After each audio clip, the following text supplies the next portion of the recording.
이렇게 시간이 안 가는지 정말 버스 안에서 going 이불 속에서 going going 언제나 너에게 going going. Bismillahirrahmanirrahim. Assalamualaikum warahmatullahi wabarakatuh. Perkenalkan, nama saya Hasrida dari kelas 22 3A Manajemen Sekolah Tinggi Ilmu Ekonomi Makassar Maju.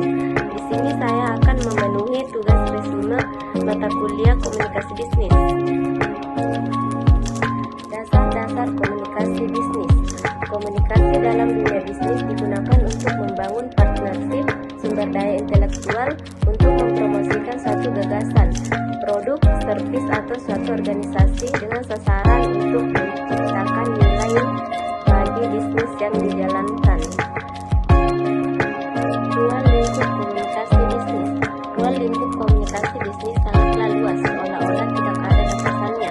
Komunikasi pada berbagai bidang kegiatan kehidupan manusia. Bidang-bidang komunikasi meliputi 1. Komunikasi internasional, 2. Komunikasi bisnis, 3. Komunikasi sosial, 4. Komunikasi politik, 5. Komunikasi budaya, 6. Komunikasi internasional, 7. Komunikasi keluarga, 8. Komunikasi pendidikan, dan 9 yaitu komunikasi tentang kesehatan dan sebagainya, meliputi berbagai aspek kehidupan manusia. Bentuk dasar komunikasi bisnis. Pada dasarnya ada dua bentuk dasar komunikasi yang lazim digunakan dalam dunia bisnis, yaitu komunikasi verbal dan komunikasi non-verbal. Masing-masing dapat dijelaskan sebagai berikut. Komunikasi verbal merupakan salah satu bentuk komunikasi yang lazim digunakan dalam dunia bisnis untuk menyampaikan pesan-pesan bisnis kepada pihak lain, baik itu secara tertulis maupun lisan. Bentuk komunikasi verbal ini memiliki struktur interaktif dan terorganisasi dengan baik, sehingga tujuan penyampaian pesan-pesan bisnis dapat tercapai dengan baik.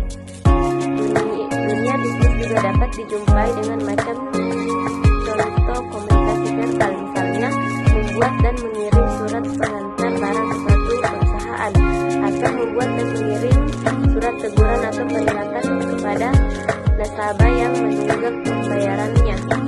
Dalam dunia bisnis, seseorang dapat saja mengekspresikan pesan-pesannya secara non-verbal atau tidak secara tertulis atau lisan. Namun, ekspresi secara non-verbal memiliki suatu keterbatasan dalam mengomunikasikan suatu pesan kepada pihak lain. Sebagai contoh, jika ingin membahas suatu kejadian masa lalu, ide atau abstraksi, seseorang tidak dapat menggunakan ekspresi wajah atau bahasa tubuh untuk menerangkannya. Sebaiknya, kita harus menggunakan bahasa verbal dengan menyusun kata-kata ke dalam suatu pola yang memiliki arti atau makna dalam bentuk tertulis atau lisan. Tujuan komunikasi non-verbal. Komunikasi non-verbal sering kali berkaitan erat dengan ucapan atau lisan.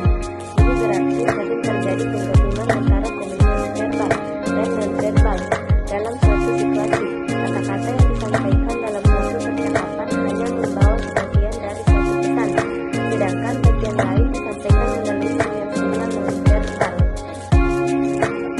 Faktor-faktor yang mempengaruhi komunikasi yang efektif. 1. Yaitu kredibilitas dan daya tarik komunikator.